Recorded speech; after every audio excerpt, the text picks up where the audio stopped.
and Bert. The turtle was very alert. When danger threatened him, he never got hurt. He knew just what to do. He ducked and covered, ducked and covered. He did what we all must learn to do. And you, And you, and you, duck and cover.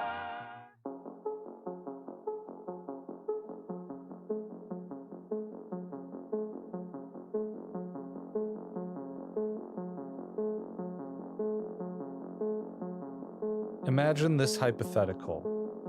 A material is found that has the potential to unlock nearly unlimited energy.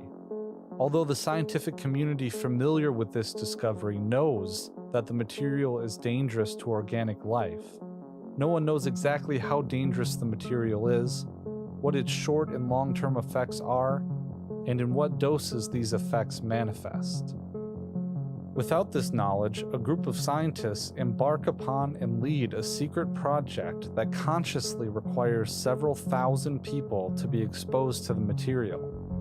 Outside this leadership group, most of the people involved in this secret project are unaware they are being exposed.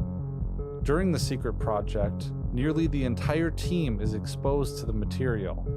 Some members are more exposed than others.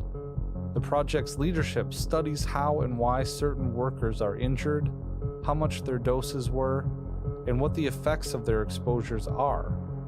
Despite these injuries, the secret project continues and more individuals are exposed.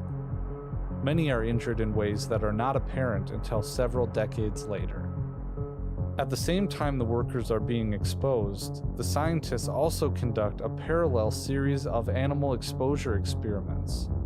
For most of the animal experiments, the death of the subjects are a given. Eventually, the scientists decide passive human observation and animal exposure experiments are not enough. Instead, they devise a series of experiments that would see them purposely inject the material into human test subjects. But how could the scientists possibly ask for volunteers for such a dangerous and unpredictable study? They could not and did not. Instead, these scientists secretly injected scores, if not hundreds, of unknowing people with the material, just to see what happened. Many of these uninformed test subjects suffered adverse effects, some severe. Meanwhile, the secret project continued to inflict an immeasurable amount of harm on everyone exposed to the dangerous material. These effects were further studied by the project's leadership. Even more disturbing than the secret harm the project inflicted on its workers and the public is the project's ultimate objective. The purpose of the secret project was to create a weapon capable of vaporizing an entire city in an instant. Indeed, the scientists were successful in this secret project. The city-destroying devices they created were used to obliterate 2 metropolitan areas, killing approximately 200,000 civilians. When the secret project was publicized, the scientists were heralded as heroes instead of denounced as mass murderers. The harm done to their fellow citizens and project members was swept under the rug. Is this story some kind of twisted horror cosmic from the fevered mind of a fiction writer? No. This is the hidden history behind Christopher Nolan's new film, Oppenheimer.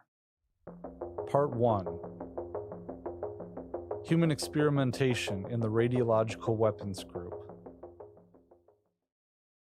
Welcome to the Truth Over Comfort show. Today's guest is Patrick Macfarlane. He previously came on to speak about China, but today's topic's going to be an entirely different one, which I'm quite excited to speak about. So how are you doing today, Patrick? Lovely to have you here and looking forward to our conversation. Yeah, glad to be here. Thanks for having me back.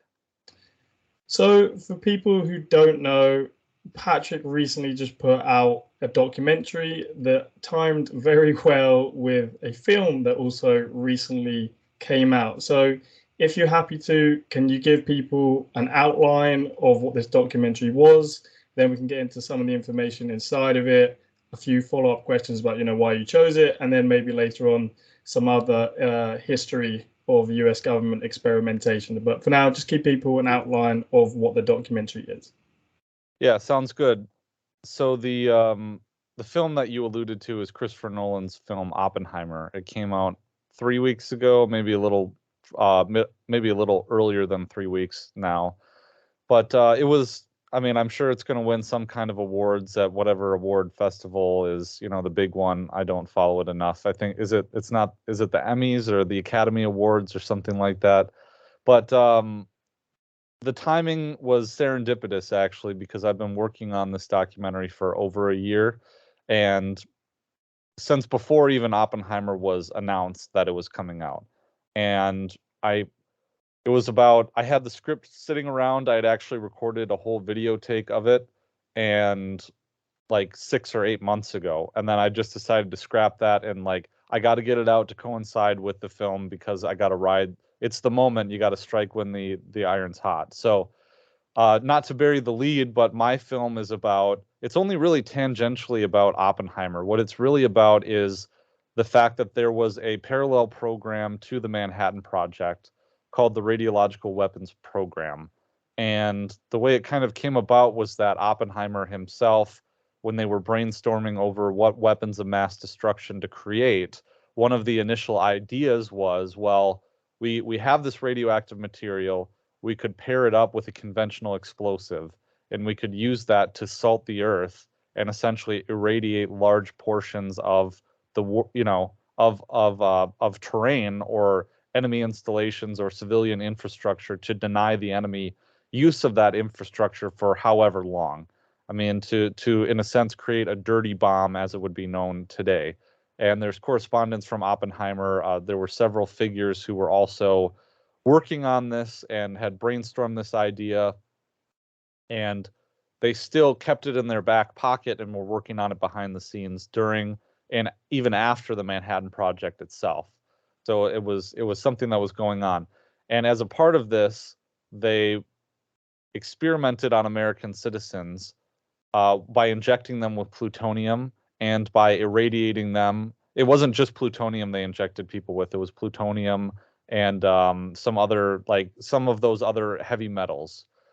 And I think I'm trying to remember the names of some of the elements they injected people with, but so it was that, and then it was also studying the Manhattan Project staff and scientists when they were exposed to see what if there existed a safe minimum dose of exposure that they could have people exposed to, because all of this was brand new to them at the time. So they were doing this, and the purpose of doing the study was twofold, really. Legitimately, they really did have a need to understand the effects of radiation on the human body because they needed to protect their scientists and do all that. But at the same time, there was also an offensive thrust to it as well. And so in part one of the documentary, I really go through the history of the Manhattan Project, who the primary players are in this radiological weapons program, and I set up the history of human experimentation that actually preceded the Manhattan Project. And where I leave the documentary off is right before the first actual plutonium injection experiments. And there were 19 people that we know of who were injected with plutonium without their knowledge or consent. Yeah, just before we get into some of the characters involved, just want to tell people, why did you decide to make a documentary about this topic specifically? What was your interest in this specific area, rather than, the plenty of stuff you cover on foreign policy? Obviously, it's interlinked. How come you went with this one? Before I got into foreign policy, we have a mutual influence, which is James Corbett, who's been on both of our shows before. And probably a large part, or at least a portion of your listenership, are James Corbett, Corbetteers, I guess you could say, Corbett reporters. But when I was first interested in doing a podcast itself, I've always been the deep dives guy. I mean, there's other people in the movement who do entertainment, they do talk shows, or they do news and hard-hitting foreign policy stuff. Before I really kind of dipped my toe into that, I was about the deep dives, and a lot of it was a lot of the same topics that James Corbett talks about specifically like eugenics and dark history and things like that. A few years ago, we were still in the midst of the COVID hysteria and the government's reaction to COVID, and people were lining up with their sleeves rolled up. And I really wanted to caution people in a way that was grounded in reality. And I think one of the best ways of doing that is saying, because people would say, well, why would the government lie to us? Why would they throw caution to the wind? And if it wasn't safe, why would they be pushing these experimental medications so hard?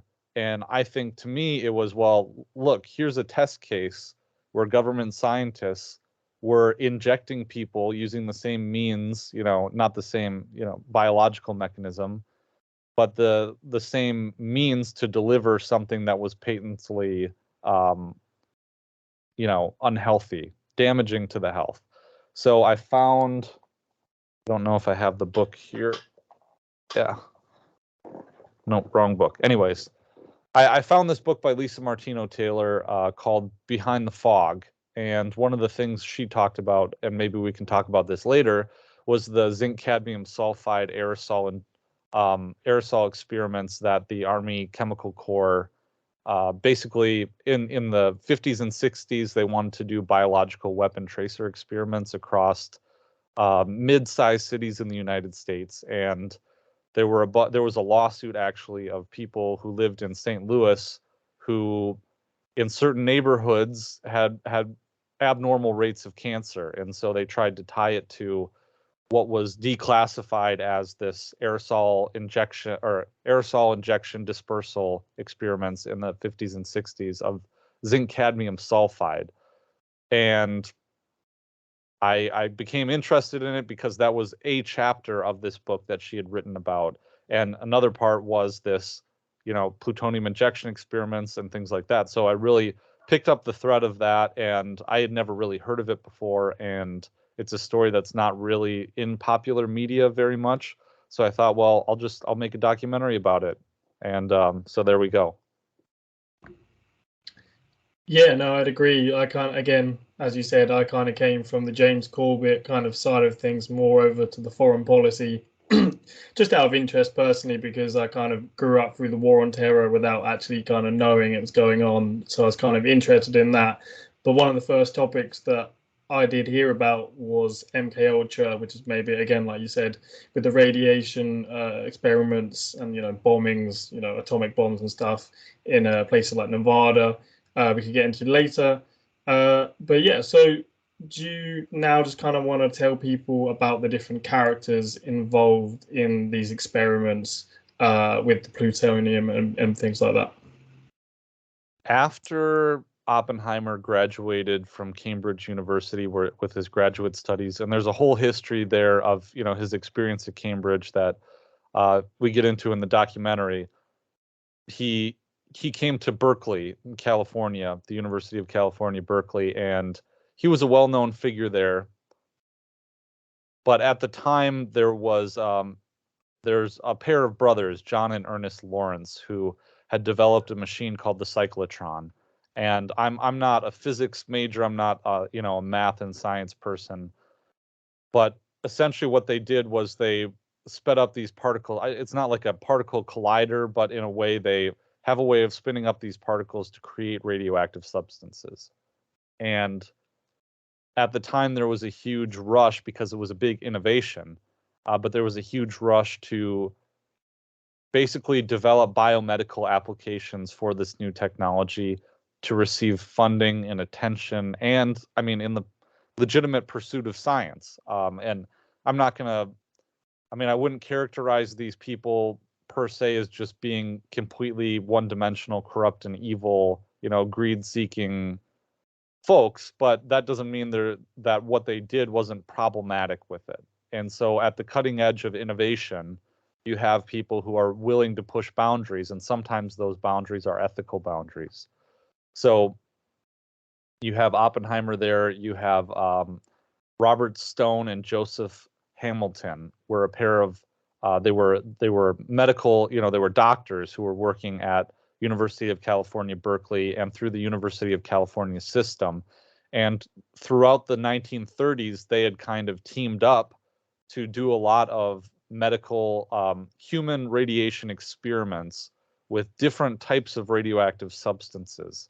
And first they had started thinking, because there was this idea that radiation could be like a magic bullet, that and even now, I mean, the foundations of how we treat cancer are, the primary treatment modality is radiation, to excise the abnormal growths in people's bodies. But at the time it was thought, well, with different types of radiation, maybe we could in a way direct it through the body to the problem area and do it that way. And so a lot of what Hamilton and Stone were doing were trying to develop delivery methods for this radiation and try to figure out the maximum tolerable doses, how we can fry these tumors essentially and can we do it orally, was the first thought. So they started doing human tracer experiments, they called them. So the first one was radioactive radiosodium experiments. So they would have one of them would do it, or they would find, I think, either university students or people from the public, and they would sit them down and they would have them drink a solution that contained radioactive sodium, which I believe is just salt. Again, I'm not I don't know. Is sodium salt? I don't know. But regardless, they would have people drink this solution. They would put their hand in a lead-lined box with a Geiger counter inside the box, and they would count and wait to see how long it took for the radiation to spread to the hand, and they could trace it that way. So that was one thing that they did. And of course, at the time, the doses weren't considered to be high or dangerous, but at the same time, they didn't have the test study of having the long form exposure. So they didn't know, maybe this would affect someone's health in a way that won't show up for 30 years or something. They wouldn't have that data at the time. So, and they did it. There's no documentation in the research papers, which I include in the documentary, of informed consent or talking with these people to really make them understand the subjects, what the acute risks were. So after that, Robert S. Stone, after that he started using the cyclotron to directly irradiate people by putting people in the way of the beam from the cyclotron itself and irradiating visible tumors that they had. And these were people that he had found from the visible tumor clinic at the University of California, San Francisco Medical Center. And essentially, they all had cancer and they all had visible tumors. And I think it was 60 or 80 people that he had treated in this way. And within 6 months, half of them were dead. Now, can we say that he killed all of them? No, because they all had advanced forms of cancer, right? But if you read his paper, he openly admits that many of them died from their tumors, but there was a section of them that died because the treatment itself brought about conditions incompatible with life. And that's how he phrased it. So some of them starved to death or died from malnutrition because they couldn't eat, and the places that they were being treated didn't have the resources to maintain their care. And he said in there too that there were some people who were so sick to begin with they probably shouldn't have been treated at all. And well, in some cases it did visibly shrink the tumor, and I don't know if he completely cured anyone at all, but he had done that, and it was very hard to control the effect of the beams. And so in many cases, a lot of people developed like gruesome skin conditions. And so some pretty horrible, like brutal stuff. So I want to keep this brief. I know I'm going into some pretty deep detail here. Some of this isn't even in the documentary, so value added that way. But there was, other figures like Louis Hempelman, who was a very young doctor who, he had been floating throughout the systems. He practiced and learned at a lot of different universities, but he also was someone who was eventually appointed to be the medical director at the Los Alamos facility. And he had a history too of exposing people to radiation in an experimental fashion. And some of the experiments that he did resulted in some pretty eyebrow raising effects on patients. And I think in the documentary I talk about him, their blood counts going low and some hemorrhaging and things like that, and some panicking from Lewis Hempelman. But the shocking thing is that he only had 2 or 3 years of experience working with radiation, and he was 29 years old when he was appointed to be the medical director at Los Alamos. And so I'm 29, I'm turning 30 in a couple weeks, and I'm a fairly accomplished professional, but I couldn't imagine just getting out of medical school and being appointed to be the medical director at the, Manhattan Project's flagship facility. So it's just kind of mind-boggling to think that all these late 20-year-olds are in charge of creating this weapon of mass destruction. Yeah, so you've mentioned a few characters there, but in the documentary, you a little bit kind of get into about Oppenheimer and kind of his own psyche as he was he leading the project? I know there's obviously the army guy who oversees it, but he's leading the project for the scientists, correct? Yeah, he's in charge of kind of the scientific pursuits. It's all under Lieutenant General Leslie Groves, who was the military figure, the Department of Defense, or the War Department at the time figure, who was in charge of building the Pentagon. And so he had experience coordinating large scale construction, project efforts.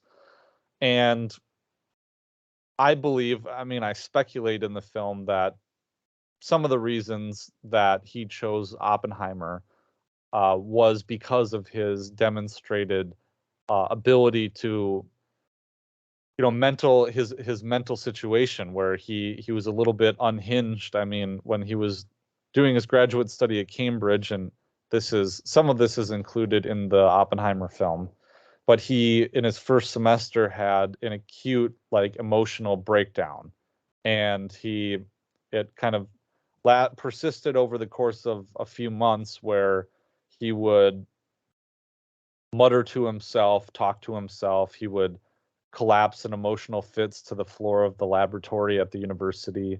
And it really kind of culminated with him poisoning an apple and putting it on his supervising professor's desk, which in a way it kind of seems like a meme. I mean, like you give an apple to your professor. It's just, I don't know. I didn't know that people actually did that, or if it's a thing for some reason, right? And so he did that, and in the film they portray it as, well, he put it on the desk, and then he came to his senses and ran to the office and grabbed the apple back. And I don't know if he turned himself in the film or what have you, but it was found out, and there was a referral for criminal charges. And Oppenheimer's parents were wealthy American industrialists, and he kind of grew up in, I don't want to, kind of like the lap of luxury boarding school kind of, thing that was typical for children of wealth at the time. And so he had graduated from Harvard, and this was I think it was his first time overseas for school. And his parents intervened in the disciplinary process and convinced Cambridge to put him on academic probation, to recommend the dismissal of criminal charges, if he were to agree to certain conditions, like going for psych evals and being on academic probation. And so some of the psychiatrists that he had come into contact with had diagnosed him with profound schizophrenia. And at the time, when the fall semester was over for the winter term, his parents tried to get him away from Cambridge for that time, just to kind of, I don't know, get his bearings. So they took him to Paris, and they were staying at a hotel there. And while he was there, his good friend from Harvard, Francis Ferguson, who ended up turning into a kind of a famous and accomplished literary figure, or a critic of some sort, he came to visit Oppenheimer in this hotel room, and Ferguson was saying essentially that, telling Oppenheimer that he had gotten a new girlfriend. And part of Oppenheimer's frustration at the time was the fact that he couldn't get laid, essentially. Like, he couldn't find a romantic partner, and it was frustrating to him. And of course, he ended up turning into a little bit of a womanizer later on in his days. But when Ferguson told him this, he became enraged and attempted to strangle Ferguson with a leather trunk strap, like from behind. And he was unsuccessful. And I think Ferguson really understood, because they were good friends, what kind of mental anguish he was in. So Oppenheimer later apologized to Ferguson, so we know that this event probably did happen. But who knows how advanced it became? I mean, I know that in the United States, I mean, it's not automatically attempted murder to do something like that. I mean, arguably it could be, but at least in Wisconsin, if you strangle someone, it's a felony. It's a felony charge. So that happened, and there was another incident where Oppenheimer was telling Ferguson about how he was on the train and there was a couple making out behind him, and he became really irritated with the couple. So when the man left the carriage, he turned around and he, like, in a way, forced himself upon the woman and kissed her, and then immediately regretted it and fell to his knees begging for her forgiveness, which is just kind of deranged, strange behavior. And the second part is disputed as to whether or not it actually happened. But after they got off the platform, there was Oppenheimer was in a situation where he was on a higher platform, and this couple was walking below, and he had a suitcase, and he became enraged again and threw the suitcase at the woman's head and missed. We don't know if that actually happened. He told Ferguson that, but the Kai Bird, the documentarian, or excuse me, the biographer who wrote American Prometheus, which is what Oppenheimer, the film, is based off of, and I think the script was written, or at least with his input and feedback, Kai Bird doesn't think that it happened, but he did tell Ferguson this. So I don't know which one is worse. I'll let the audience decide. The idea that he actually, it would have severely injured this woman if he had hit her, is the impression I get. So either he made it all up, which is strange, not as bad as actually doing it, or he actually did it, which is worse. So I think that Oppenheimer really had this unique ability he had a strange charisma, maybe in part due to his intensity and to his mental illness, that he had the ability to organize and inspire men. And I think Eileen Welsome, and someone I cite heavily with my documentary, said that he had this uncanny ability to turn bright men, even geniuses, into slavish followers and kind of devoted cult members, maybe, in a way you could characterize it. So I think that Leslie Groves selected Oppenheimer because of these. One, because most of the cutting edge scientists at the time were already employed in the war effort, but at the time he had also developed this reputation at Berkeley for being someone who could lead men in this way and had this charisma about him. So I think that of all the people, he was selected because of maybe he was a little unhinged, but also because he had that ability. I mean, you have to obviously wonder with kind of any scientist working on these types of projects, it's always kind of joked about, popular culture, about the mad scientist, right? Because it's kind of like a line of how far they're kind of willing to go into science and the kind of psyche someone has to have to, do those types of experiments for in their head, it could be for the greater good, for World War II, for defeating the enemy, or, they're just kind of just really intrigued in kind of science. But obviously, a lot of this information, about the plutonium being injected, the atomic bomb, a lot of that obviously came out in the 90s, and you can go on the Department of Energy's website and read lots of this, and you can see the advisory committee that Bill Clinton set up, where a lot of this came out. But just in reference to what you just spoke about there with Oppenheimer, where does the reference to him possibly being schizophrenic and some of the stuff he did, where did you get the sourcing from that for? So a lot of that it is from Lisa Martino-Taylor's book specifically, and the transcript is available. So I don't have I have a link to the book itself, but I do have a pin site to the page number where I got it from. A lot of it is within the first like 10, 15 pages of the book itself. But it's also she cites the Kai Bird biography, American Prometheus, because I for all intents and purposes, and I don't mean to discredit Kai Bird in any way. I mean, I wouldn't agree with him about a few things, but I don't think per se that he's engaged in the process of telling the court history of Oppenheimer's life. I mean, I wouldn't exactly agree with 100% of his characterization, but I mean, he really is the true expert. But he wrote an article about the Christopher Nolan film, saying that what we should take from the film is that we need to listen to the experts.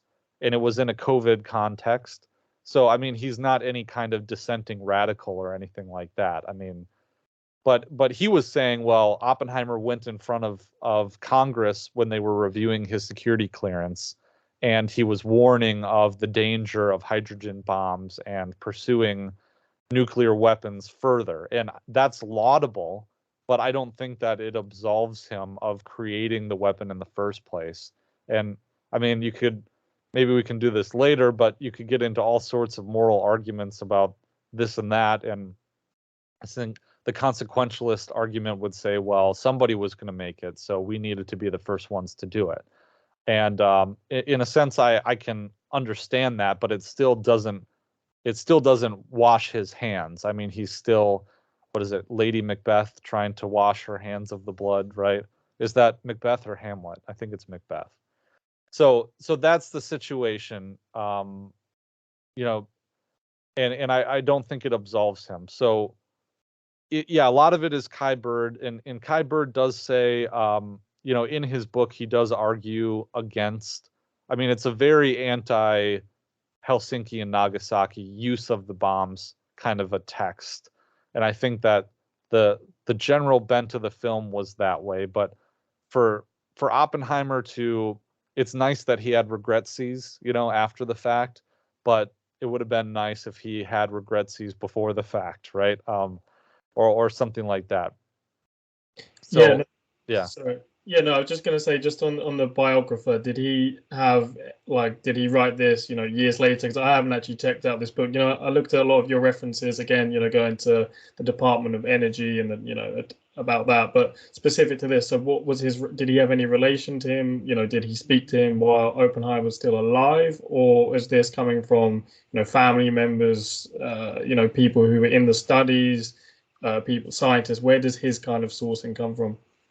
I'm not entirely sure. The book itself was published in 2004, and I actually don't know off the top of my head when Oppenheimer passed away, but I do know that lots of the sourcing, at least, is from interviews with people, because I mean, when he talks about these events that happened between Oppenheimer and Francis Ferguson, he is referencing Ferguson's account of what happened. So I don't believe that he actually interviewed Oppenheimer for the book, but I could be wrong about that. And there was a co-author too of American Prometheus that I'm just not. And actually, I interviewed Brandon Buck the last episode of my podcast. He's a PhD candidate at George Mason University. He said that this co-author was one of his professors. And I think it was good to get that perspective from him, because he said that his professor actually is the one who convinced him that the usage of the bombs was not necessary. So, and it made me regret a little bit any kind of criticism, some amount of the criticism that I gave Kai Bird, and I gotta say, I need to know what his name is. It's Martin Sherwin. Yeah. And so if I didn't mean to, if they're doing the good work of saying, well, these bombings weren't necessary, then I might nitpick with some other characterizations that they have, but it's an incredibly important thing that they're doing in an important work too. Yeah, so obviously, as we mentioned a few times, obviously the film's come out. So I haven't actually watched it myself. I'm not sure. Have you watched it? I haven't, and like it's weighing on me because yeah, it's still in theaters, but my wife gave birth to our third child on like July 16th. And so I guess that was over a month ago now, but I just haven't I can't be like, "Hey honey, you want to watch the kids tonight for 4 hours? We have 3 kids." And it's like when you have a newborn, you can't just take the newborn into the theater, and it's also to the point where you don't want to take mom away. So there's, milk pumping and stuff. Anyways, but I haven't had the opportunity to do it, and things have just been crazy since then with promoting it and all that kind of thing. So I do want to see it, but I mean, if it absolves me a little bit, I have listened to several like in-depth reviews of the film, and so I've done what I can. Yeah, no, because it obviously came out at the same time, as just made me kind of want to watch the film a lot more, just kind of Yeah. to compare. Obviously, you've only got the first part of your documentary out now, and maybe later you can, you don't have to tell us in detail, but kind of where you see it going. But Yeah. I guess on the others, actually, before we move on, so some of the characters who are involved in this, post World War II, do these people disappear?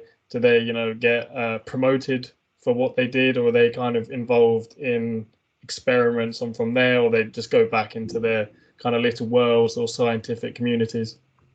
I think primarily one of the biggest, I don't know if you could say there's a villain in this story.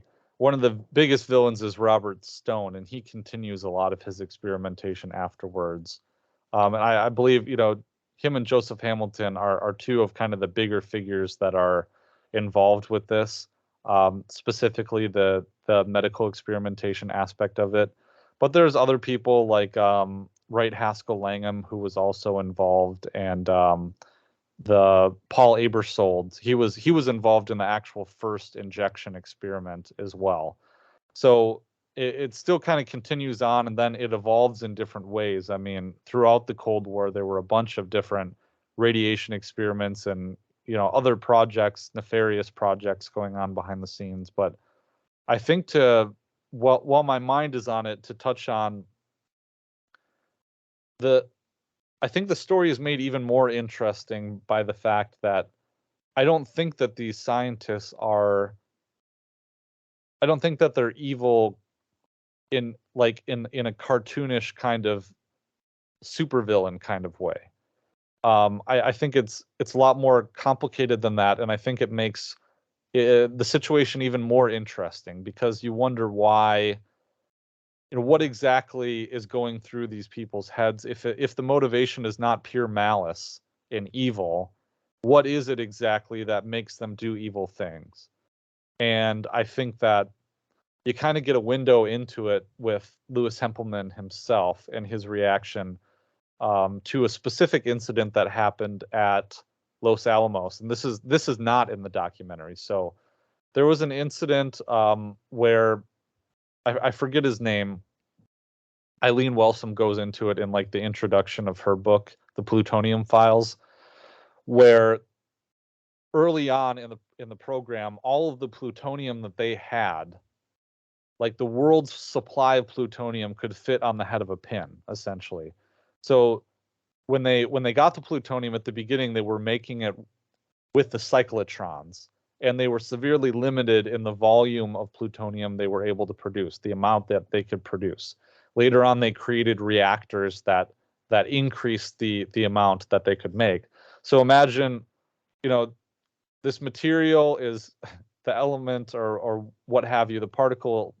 I know I'm mincing words, but it's so small it could fit on the head of a pin, and that's the world's supply.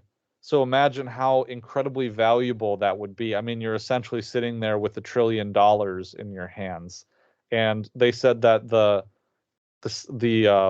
the scientific equipment they used looked like child's playthings because it was so small. And one of the scientists actually at Los Alamos was taking it out and handling it, and the beaker broke, the small little, or the vial, whatever it was, the test tube containing the plutonium broke, and it went all over his mouth and all over the place. And at the time, of course, when all the world's plutonium could fit on the head of a pin, you can't just say, oh crap, it broke, now it's gone, right? So what they did was they had him first rinse out his mouth and spit that into a beaker, and then they had him vomit. They pumped his stomach, and they had him defecate, and they went through his feces to recover as much plutonium as they could. But when this first happened, and the scientist came into Hempelman's office and said, well, what do I do? I just broke the world's supply of plutonium, and Hempelman panicked. And I think he called either Stafford Warren or Leslie Groves. I get them mixed up in my head. In DC, and said, and was panicking. What do I do? What do I do? A, I'm worried about the world's supply of plutonium, but B, something really bad just happened to this scientist that is important. Like, he's our guy here.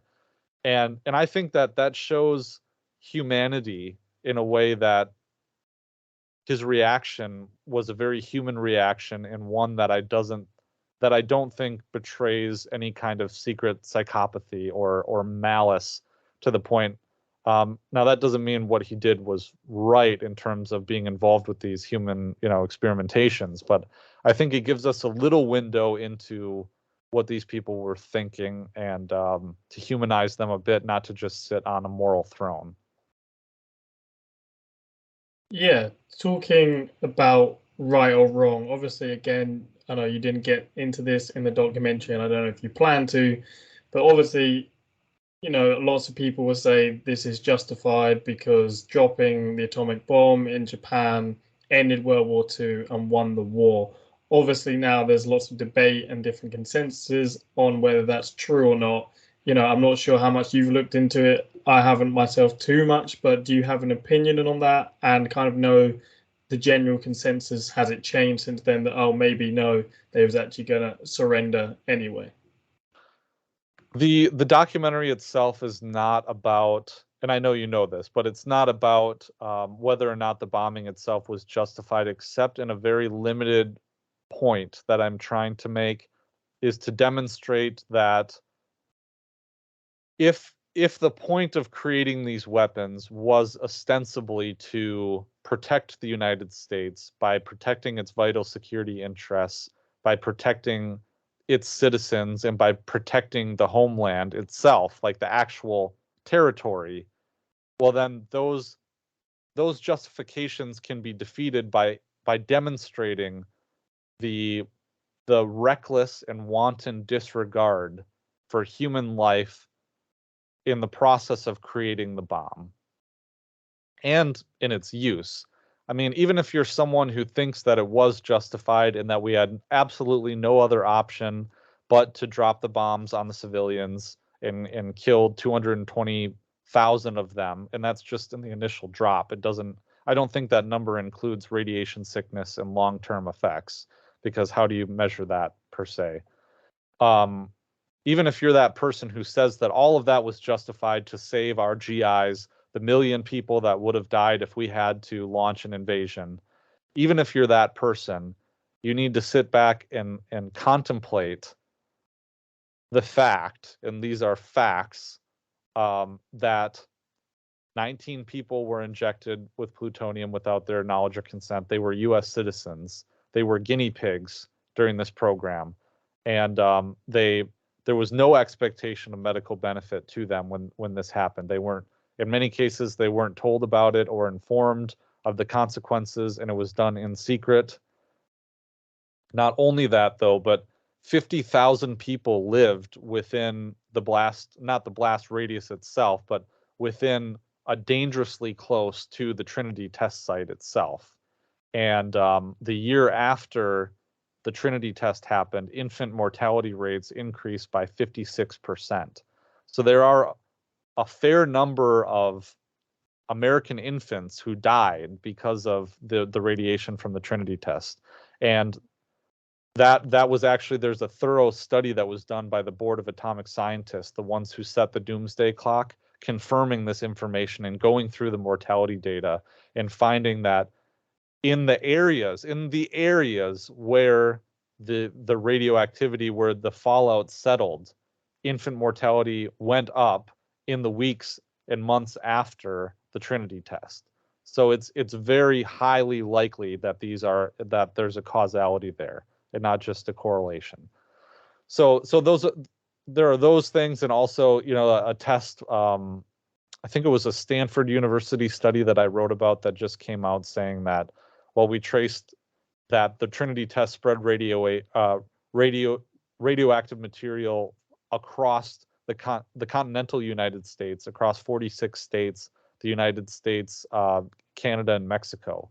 So a lot of it is, it's just trying to pound home those facts against a narrative that has been so solidified in American school children from the very first historical lessons that you learn. And I know that you're in the UK, but a very foundational thing in the American educational process is learning that we were the saviors in World War II. We were the good guys.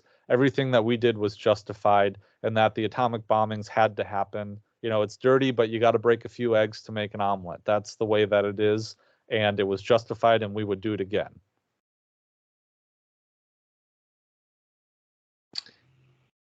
Yeah, the counter for most people, especially the US, would be, well, the US didn't even really need to be involved in the war in the first place, and therefore none of that needed to happen. It was a European thing, and, just like World War One. Again, same, Americans think, well, again, it's the Europeans fighting each other, has nothing to do with us. So that, I guess, would be their counter. But the problem is, especially with scientific studies and experimentation like this, there's always kind of a justification. We might get into this. So when you get into the Cold War and MK Ultra and other projects going on, they're like, well, we have to be doing this because the Russians might be. Well, we have to make this in World War II because the atomic bomb, because the Nazis might. And maybe in World War II, there's, because it's the Nazis in people's heads, that maybe is more justified. But, the amount of stuff in the Cold War, it doesn't even have to be, scientific studies. It can be overthrowing governments to stop communism from rising. There's always, this justification. Well, we need to do this horrible thing because of this. And then you got the war on terror, and there's always just this enemy or justification. And you're like, well, if we were truly the good guys, would we really be in this situation all the time where we constantly have this justification because of this? That's kind of the other side of it. And, all the other experiments that went on. But you just kind of mentioned the atomic body of scientists there. I can't remember the exact name. So obviously, some of this comes from in the Bill Clinton years, where he basically apologizes, and basically he gets, I can't remember the exact name, but they, set up a committee to look into all the experimentation. So what was your opinion of, what they found out? Did they go far enough? Did they leave a lot of detail out? And what were some of the other experimentation post World War II that went on? I think that I still have to delve into it because it's forthcoming, and I need to be working on part 2 and 3, which I'm planning 3 parts total. So it'd be more in part 3, but I think that while it does, just my initial impressions are that while it does condemn and document a lot of what we know, there are some things that I think, I don't want to say it covers it up a little bit, but it seems to mitigate it a little bit, or there are some justifications. But overall, I think it's pretty harshly views what happened. So I got to get into that a little bit more, but these are just my initial impressions. And then later on in the Cold War, Eileen, Lisa Martino-Taylor's book really identifies a lot of this, but there were other experiments. Like in Wisconsin. Oddly enough, I'm from Wisconsin, and there's I can't remember. It was there. There's an army base that's not too far away from, maybe within 3 hours of where I live, that they took a lot of the Afghan refugees after we withdrew from Afghanistan. And I think it was there that they had National Guard soldiers. They had irradiated a field and then asked National Guard soldiers to crawl through it to see what would happen to them. So there were things like that. Then I already kind of talked about the zinc cadmium sulfide experiments. And those are just kind of emblematic of the kind of stuff that was going on. Basically using the United States as a petri dish, if you will, or choosing select cities throughout the United States that had a similar size to cities that were in the USSR and similar kind of demographics, and simulating bombing raids or fallout dispersals or things like that. There were other instances that I wrote about in how they released a bacteria off the coast of California to see what would happen.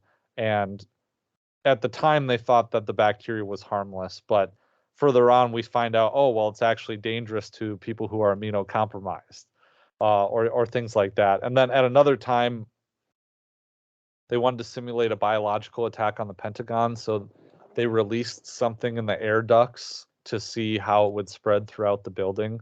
And of course, at the time it's thought to be completely harmless. But later on we find it, and I don't know if, I can't remember the details of this, but it's something that did happen. Yeah, I mean, I brought up a couple of times, but I always think MK Ultra is such a good example of what kind of goes on behind the scenes. So for people who don't know what MK Ultra is, obviously there's kind of the more known side where they tested people in prisons and mental institutions, and kind of actually just normal people as well, who are having therapy with LSD. But they also used all sorts of different chemicals, and the aim was to brainwash these people to see if they could basically turn them, destroy their personality and create kind of a soldier. LSD obviously always gets the spotlight. And I mean, the LSD side of it's interesting because obviously at the same time, kind of during that period, you have obviously the 60s, the psychedelic movement and the hippies, and obviously there are drugs illegal. And one of the best examples, I guess more comedic examples, was for people to look up is Operation Midnight Climax, where that one was just kind of a bit strange. Yeah. They had a safe room with a double-sided mirror, and they'd get a prostitute to bring someone there, spike them with LSD and kind of watch them in action from the other side of the mirror. And one of the people who was actually involved in that, I can't remember his name off the top of my head, but he at the same time was working in the then FBI narcotics division, where at the same time as he's involved in spiking people with LSD, he's also meant to be fighting the drug war. I can't remember the book. It's called Poisoner in Chief, and it's about Sidney Gottlieb. Do you know who I'm referring to there? I don't. I haven't studied MK Ultra as much as I probably should, because I know there's a lot of crossover here with the different topics. But I could offer, Connor Freeman, my colleague at the Institute, and I have talked a few times, not on the record or on a podcast or anything, about there's a specific book that he read kind of in his formative years about the U.S. military connections to big figures in the hippie movement. And I think it was I don't know if it was Jim Morrison from The Doors that comes to mind, where his dad was a naval intelligence officer. So little connections like that. I don't know if you know what the book is called, or no. I mean, I've never really looked into that side of that, because I know obviously people people have different opinions. You have MK Ultra, where they was legitimately using LSD on different people and seeing what it does, and then you have people who say the whole hippie movement was a whole CIA program to make people unmotivated and stuff like that. And then you say again, Jim Morrison's dad was in I think it was the Navy. Again, it doesn't I don't know, I've never really looked in too much of it, not saying it's not true. More also, it would kind of be hard to listen to some of their songs after that because The Doors is Yeah. like my favorite band. But, if it was true, it's true. But yeah, I don't know, I've never really looked too much into that because it's just, I don't know, it seemed a bit more kind of far out, whether it was or wasn't, what the relationship was. You have Timothy Leary. I think I found this quote. I'll check after, but he, thanked the CIA for LSD, and he was, the famous professor who, dropped out and was a big kind of LSD advocate. But I mean, there's different parts to it, but the MK Ultra one that everyone kind of knows, and you can see, what they did in Canada as well, in the mental institutions. And again, when you think back to like the 1950s and 1960s, some people were just in these mental institutions because they're depressed. They could be recent mothers who, kind of would, depressed after the pregnancy. These are, like crazy people in there.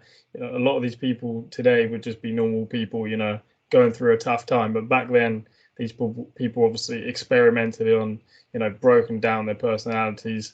So again, there's again, as I said earlier, there's always different justifications to these types of experiments. And again, yeah, I'd have to get back into MK Ultra myself to know all the details off the top of my head. But you had Sidney Gottlieb, who was kind of in charge of the program. And then he goes on to kind of be, well, he's called the poisoner in chief because they wanted him to come up with different chemicals and poisons, try and kill Castro. And there's actually lots and lots of congressional hearings about different leaders the US has tried to assassinate. They had Lumbaba, who was it? Is it Uganda or Congo? Where it talks about that they tried to kill him with these poisons. Again, I'm kind of going off on a tangent here, but again, there's always the scientists who are behind it. Nuclear weapons. Even now, with obviously the arms corporations, you need the scientists and the engineers to actually build it before it can kind of go to the military. So it has different components. One thing that I get asked, kind of in my personal life is because I'll say something about this, and some people are like, "Well, how do you know that? Where are you getting it from?" And a lot of it is like, "Well, look, I mean, it was like MK Ultra specifically. It's like, well, it all came out in congressional testimony, right? I mean, I guess you could say that it's a psyop upon a psyop or something like that, but I mean, most people. One of the things about this, and maybe this is a good point to bring up about the Manhattan Project itself, is well, people would say, how could something go on and no one knows about it? Like somebody's got to squeal or something like that. Like with the JFK assassination or something like that. And a lot of the thing is that the people in the Manhattan Project didn't. A lot of the scientists didn't know what the project was. They didn't know. They just knew their specific task and their little cog in the machine. And so many people were surprised, like they didn't know what they were working on until they heard about Hiroshima on the radio. Like, and in all intents and purposes, I think this is true that Oppenheimer himself didn't know that the bomb was going to be used until he heard about it being used on Hiroshima. And there was another controversy too. Someone went after me on Twitter because I had a post saying that the Manhattan Project scientists knew that there was a chance that they could ignite the atmosphere and basically obliterate all human life, that maybe the bomb would do that. And someone was going after me. Some people would say, well, that's been debunked. Like it was proven that that wasn't going to happen. And no, that's not true. It was not proven that it was going to happen. The truth is that a lot of the scientists, I mean, the general consensus was that there was a chance, but that it was a very small chance. And they had done some calculations to that would suggest that the energy in the explosion wasn't enough to sustain a chain reaction of the ignition of the atmosphere going forward, like in that sense. One of the scientists did like have kind of a gallows humor bet going whether it would happen or not. So I think the fundamental statement, they thought there was a chance, but they did it anyways, is a true statement, because I think that captures it's a descriptor of what happens or what actually happened, is that they thought there was a chance. Yeah, they thought it was a very small chance, but no one knew what was going to happen when they pressed the button. I think, but I think it is truthful to say that the worry when they were dropping the bomb, the worry they had was not that they would ignite the atmosphere. I think the worry they had was that they would press the button and nothing would happen, right? So that is what it is. Yeah, no, you're absolutely right there with a lot of this stuff, especially this experimentation. There's lots of things in the world that have been declassified or not that we only get kind of a sneak peek in. But a lot of the information in your documentary, MK Ultra, there's so much congressional hearings about multiple over the years about it, and it comes up time and time again. Obviously, in the 70s, you have like the Frank Church Committee. A lot of this stuff comes out, and even with MK Ultra, Richard Helms, who was the director of the CIA through part of this, he even said in the testimony that they tried to destroy pretty much all the files as basically ordered, and we still have lots of information. There could be more. And to your obviously documentary, as I've said, a few times, there's so much of it on the Department of Energy's website. Again, I'll put this all in the show notes and up on the screen so you can see. So, you have to have an element of speculation about, the intent and the mindset of them. And even, we're not going to know every last detail of how it went down and the process, but there's plenty of information out there for people to see.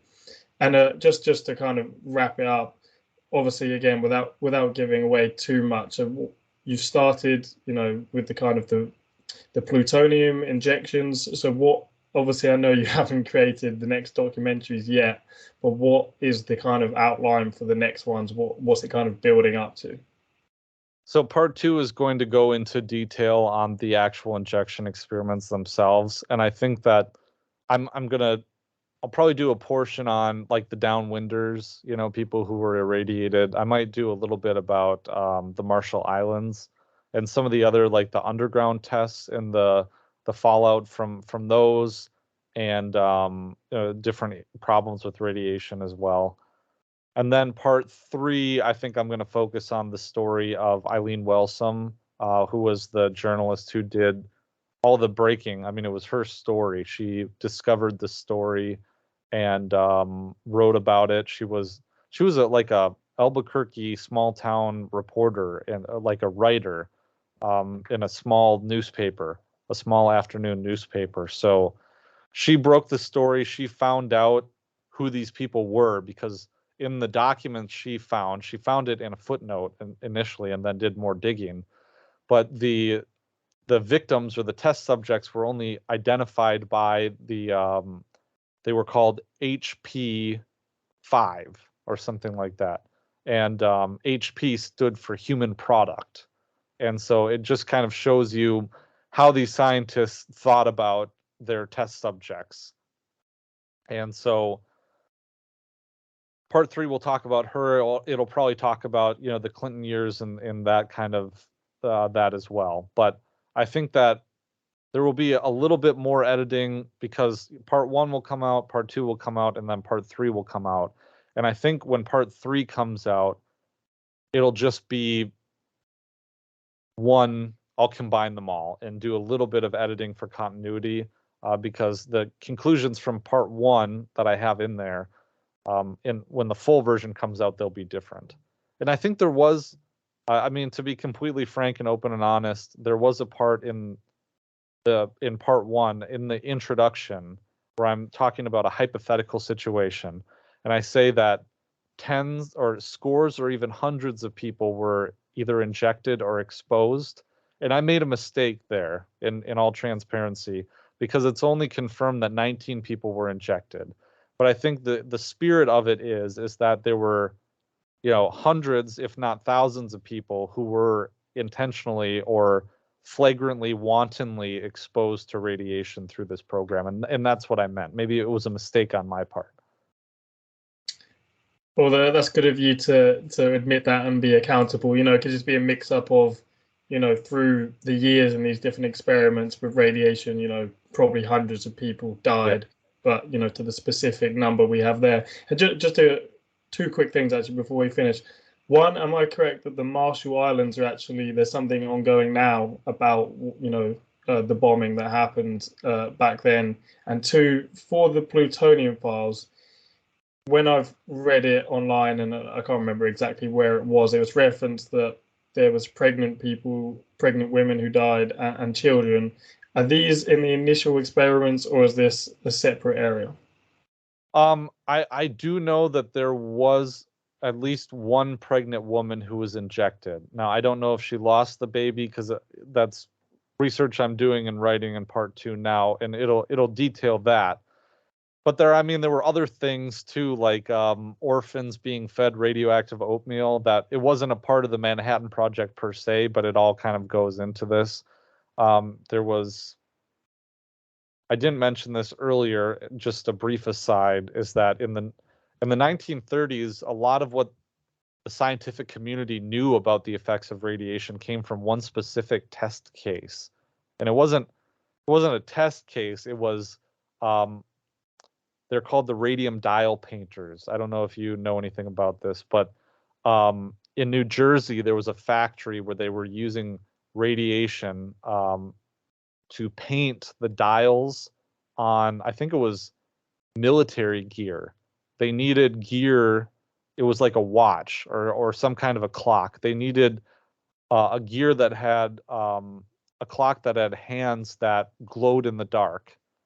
So they had all of these poor women in the factory painting the radium with radium on these dials.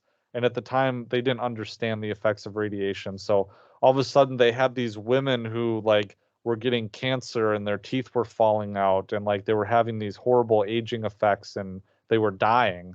And it turns out they had no protection against this radium they were painting with, and they would lick it. It would get on their hands, and they would lick the tip of the paintbrush to paint with it.